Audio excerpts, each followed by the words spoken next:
These are my disclosures.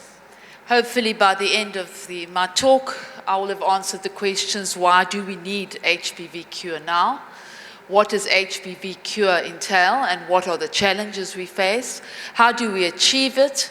And ICE-HBV and its role in moving this HBV cure forward. HBV cure has been a pipe dream for a very long time. We were taught, and we did teach, that once infected with HBV, always infected with HBV, because the covalently closed circular DNA is highly resistant to elimination, and the best we could do was to prevent infection. We have a very good vaccine since the early 1980s, and we can also reduce the viral load and prevent the clinical consequences of the infection, such as cirrhosis and hepatocellular carcinoma, using antiviral drugs. So, what has changed now? Well, a number of things have changed.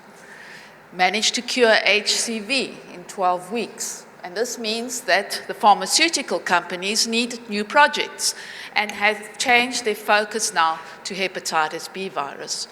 Also, there have been a number of important developments in basic science, like the discovery of the receptor that the virus uses to enter the cell, the NTCP receptor, and that has allowed the basic scientists to develop new models, such as new in vitro systems and animal study models, so that we can dissect the replication cycle more effectively and find ways of eliminating the cccDNA.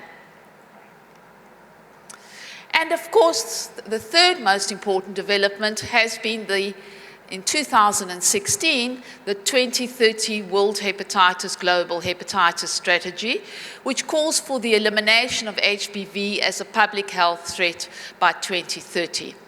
The WHO has set a number of targets. We've heard about them during the course of this meeting.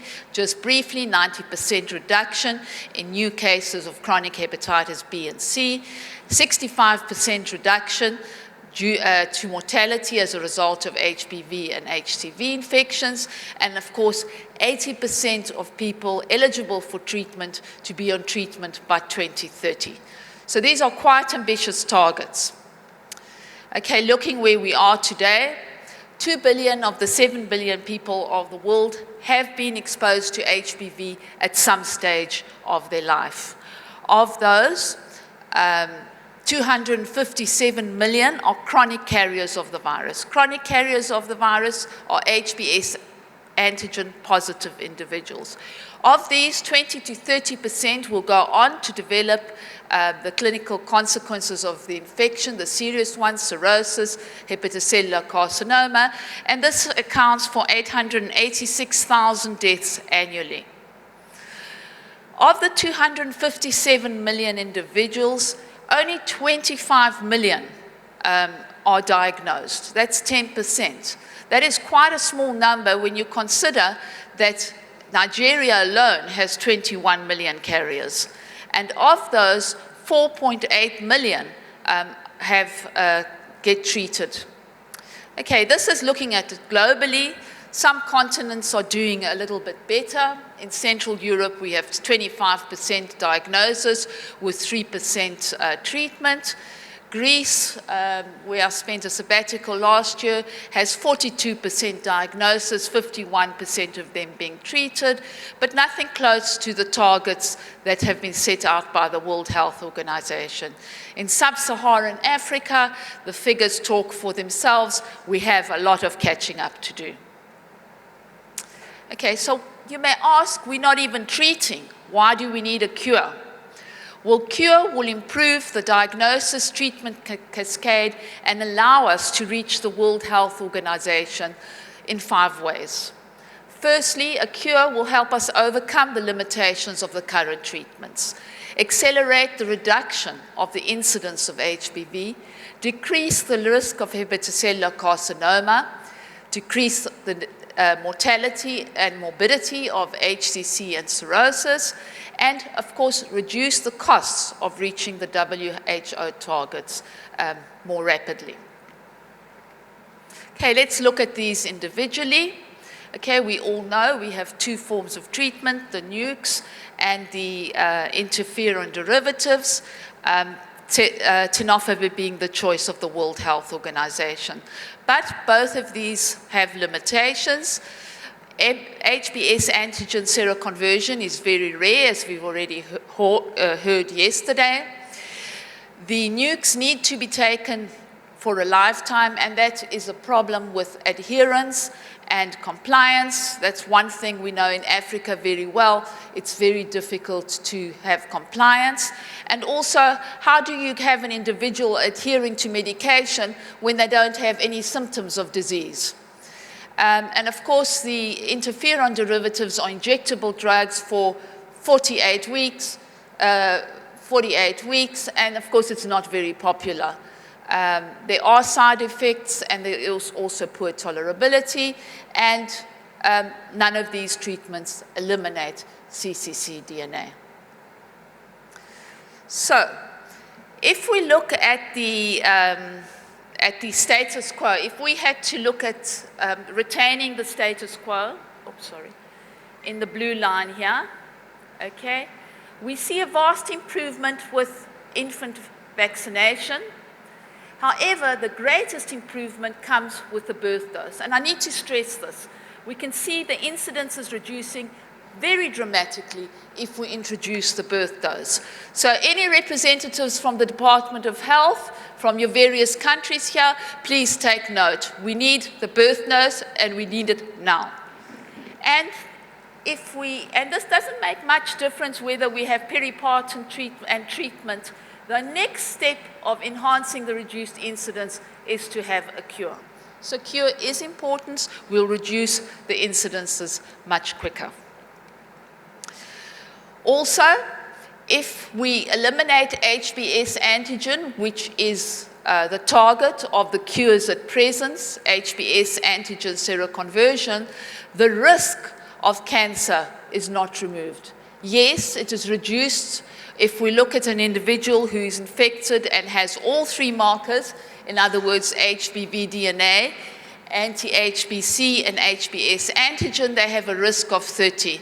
Whereas an individual that loses the S antigens has a reduced risk of 4, but albeit it's not a negative, a non-risk. It is a risk of 4 to 1. So even S antigen seroconversion does not mean that you remove the risk of hepatocellular carcinoma.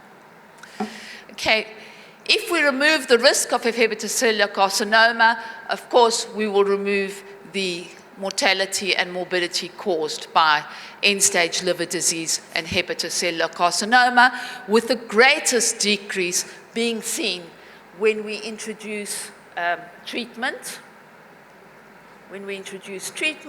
and the next enhancement comes when we introduce cure. Okay, another thing which is also important and needs to be stressed, and this is a modeling study that showed that the costs that we need to reach the targets of the World Health Organization will be dramatically reduced if we have cure. Looking at it globally, we need 7.4 billion to start eliminating or reaching the WHO targets.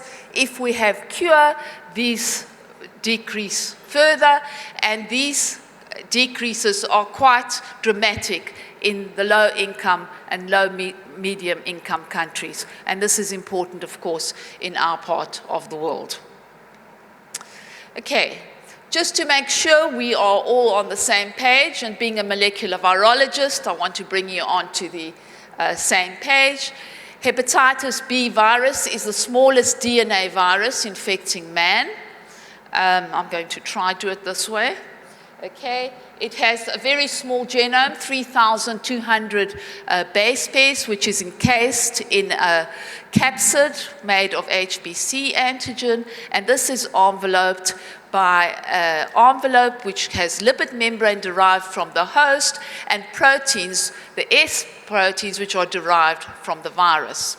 Now, the antibodies against the capsid, anti-HBC, are not a marker of immunization. It is not, these antibodies are non-neutralizing. What we need is antibodies against anti-HBs, and we need levels of 10 MIU per mil to show that an individual is immune against HBV. And that's one thing that was also brought up yesterday. We do immunize, but we don't know if we're getting seroconversion. And this is something that needs to be seen and need to be looked at in Africa, especially considering that we have different genotypes and subgenotypes to those found outside Africa. Okay, the replication cycle. The virus enters the cell through the NTCP receptor. It is uncoated, then moves into the nucleus, where the partially double-stranded DNA is repaired to form the covalently closed circular DNA, which is bound to histones. Effectively, what this is a mini chromosome. Like the chromosomes we have in our body, the cccDNA is a mini chromosome. So, of course, it will be retained in the body, because any mechanism that would attack the cccDNA could attack the genome of the host. The cccDNA is the template from which we get the different RNAs transcribed, we get the proteins translated, and then we get reverse transcription within the encapsulated pregenomic RNA. We get the complete DAN particles secreted, but in addition to the DAN particles, we also get HBs antigen subviral particles, which are immunogenic and tolerogenic, and therefore the virus is not attacked by the immune system. Okay, let's define cure. There's no consensus at the moment. What would be ideal, of course, is what is known as sterilizing cure, the eradication of HBV DNA and HBV DNA, including cccDNA and integrated DNA. We mustn't forget that although integration is not part of the HBV viral life cycle as it is for HIV, the virus does integrate during the course of infection, and the virus can continue to express HBs antigen indefinitely, and that means that HBs antigen seroconversion does not necessarily mean that the virus is inactive. So the next best thing from the Holy Grail is the functional cure, and this would involve the sustained loss of HBs antigen with or without the loss of anti-HBC seroconversion, but the persistence of cccDNA. And of course, the most important thing we want to see in the cure is the remission of disease, reduction of residual liver disease, including reversal of fibrosis, prevention of fibrosis progression, and reduction of the risk of liver cancer. Okay, but what are the challenges we face? Okay, we've said cccDNA is very resistant to elimination. It is a template for the viral RNA, so unless you get rid of it, you will get transcription and translation, and it is also the master copy in the cells. It is long-lived in the liver cells, it is not replicated in the cells, and cellular DNA maintenance molecules will ignore it, so it will persist in the cell. Second challenge is the HBV is hepatotropic. It replicates in the liver. Now, the liver is an immunosuppressive environment, handicapping the ability of the body's immune system to kill the HBV. HBV, on the other hand, exhausts the immune responses and promotes chronic infection, and thus training the immune system to eliminate HBV using either vaccines or cytokines will not be very easy. So cccDNA is public enemy number one. It has, as I said, it's a mini chromosome. It has a 10 to 20 days half-life. It is not affected by nukes at all, partially impacted on by interferons. It is maintained in the intracellular cycle, so it can be recycled within the cell, and we only need a single copy of cccDNA to reactivate the disease. We see that very often in individuals who are immunosuppressed, either by HIV or chemotherapies for different cancers, or for kidney dialysis treatment, etc. It can reactivate the virus very easily. Okay, so how do we get rid of cccDNA? Nobody knows. None of the current methods will eliminate it, but we know that naturally we can control cccDNA. Following acute infection, the individual will get rid of the vast majority of cccDNA, so the immune system can do it. And the cccDNA is not completely eliminated during resolution. However, the immune system can keep control of the cccDNA at levels so it's not active, not transcribed, not translated, so we don't have an active replication. So what are we aiming for? Okay, basically what we're aiming for is a long-term suppression in most treated individuals. We would love a sterilizing cure, not on the horizon, so we have to go something in between. A functional cure, which is something that is seen following natural resolution of acute infection with minimal cccDNA kept under long-term immune control without the need of ongoing antiviral drugs. And that is the important thing. We want treatment that is limited so that we don't have to treat the individuals infected indefinitely. So the number of antivirals, these include those that are host-acting, such as preventing the entry of the virus into the cell by targeting the receptor of the virus. There's various direct-acting antivirals that affect the life cycle, and I won't go into those in much detail. And of course, there's different immune modulating agents that could enhance the immune response to keep the cccDNA in control. And this is very well reviewed in the article cited there. Okay, just to give you a few examples, what is a host targeting agent? One of the most important and the furthest in the development is Mercludex B. That is an inhibitor. Prevents the entry of the virus into the cell, so the replication cycle cannot be started. It's hopefully will be approved in Europe this year, and of course it will work against HBV and HDV because they share the receptor for entry into the cell. Looking at an example of a direct antiviral agent, Professor Shinazi, who's did a lot of the work on lamivudine, is now working on capsid assembly effectors, and he gave a presentation at the HBV HIV Cure Forum in Mexico City, and he is pretty confident that we will have approval for this drug by 2020. It inhibits the replication by preventing capsidation of the virus. It can act against the genotypes and subgenotypes as well as drug-resistant strains, and it diminishes or suppresses the levels of cccDNA but does not eliminate them.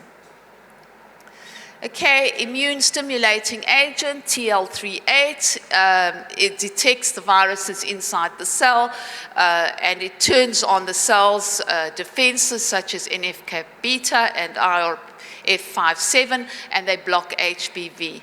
And it's the leading compound at the moment with Gilead working on it, and it's entering phase 2 drugs. Trials. So what do the future therapies look like? We must remember that there are different genotypes. Even in Africa, we have distinct geographic distribution of the genotypes, with genotype D found in Northern Africa, Western Africa having genotype E, and Southern and Eastern Africa having subgenotype A1. And all those genotypes have different natural histories and different ways of in their life cycle in the sense of e-antigen seroconversion, etc. So we have to be on the alert that these genotypes are tested if we're going to have new drugs for cure. It means as a cccDNA, as I've stressed already, is very durable, so we have to attack it from all angles. Okay, and we need a cure therapy that, of course, will be safe and will be finite, but it'll have to be at least for a year. So what is the ICE-HBV view of cure therapy? Okay, we start off with multi-drug therapy, direct acting or host directing to bring the viral loads down below detection. Then we bring in immunomodulators to enhance the immune response, to keep the cccDNA under control, and if necessary, further enhancement of the control to bring therapeutic vaccines may or may not be needed. Okay, so the way forward is to coordinate in order to get a global approach to this, to determine the optimal combination of therapies for all regions of the world and to establish ends of points for therapy. We need to know what biomarkers we're going to use to detect end of therapy. We need to find new animal models to test the new cure therapies and new in vitro study systems.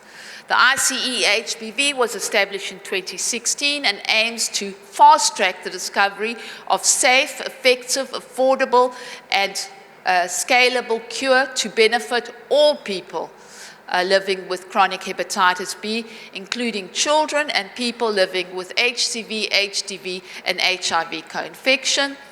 ICE-HBV intends to contribute to the elimination of chronic hepatitis B virus as a global public health challenge.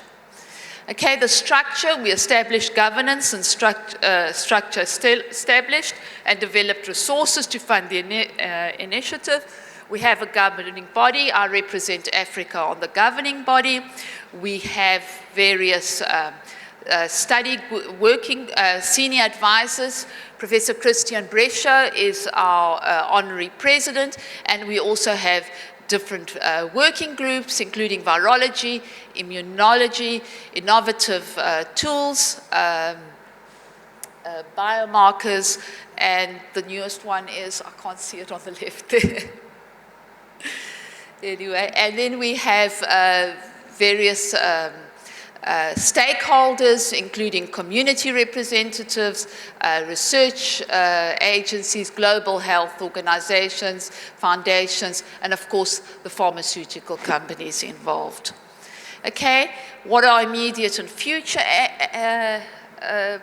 strategy to achieve cure is to increase the funding, both from private and from governmental sources, to concentrate on the discovery of interventional strategies, including acting, direct acting and host interacting modalities, and finally to establish repositories where we can have the various agents that we need to test these cures. Okay, so far we have published our global strategy, which was launched at EASL in Vienna, and it was published in Lancet Gastroenterology Hepatology. So Robert, we did something right. And we've also published something on cure preparedness. And that's very, very important here in Africa. We have lack of surveillance and underreporting. There's no point in working for a cure when we don't know who we're going to be curing. So we need to get that act together and detect the missing millions of individuals who are infected with HBV. Number of activities throughout the year. The repository has been established, which is great, which means that various replication competent closed tissue cultures from various parts of the world can be deposited and can be shared by different organizations. We have various protocols published on our website. We interact with the media quite effectively. We represent, as I am here, speaking about ICE-HBV, and next month we remain in the Southern Hemisphere. We move to Melbourne, where we have a number of activities organized. And last week we heard that we got a section at the Global Fund Replenishment Conference in Lyon on the 8th of October and moved to Asia in November. Okay. My Greek forefather said that Aristotle, there's always something new coming out of Africa. So let's join hands, let's unite, and let's work together towards reaching the WHO targets by 2030. The only way we can do it is by collaborating, not working in silos, by interacting with public agencies, with our governments, with the people who represent us. There is a parliamentarians network that's been established by an MP in Lisbon, Portugal, and he's trying to interact with parliamentarians to get legislation and to get implementation. It's no good having the legislature when we can't implement. So we need to get the laws, but we also need to get the money to implement the various strategies that we need to eliminate HBV. So please interact with your politicians, your policymakers, and I think an important voice has to come for the HBV individuals, the people who are infected with HBV. I think that's what HIV showed. The only reason we got any mobilization was because the HIV-infected individuals made enough noise. And I think, Kenneth, you can tell us about how we can make a lot of noise to get mobilization from our policymakers to get this show on the road. Thank you very much.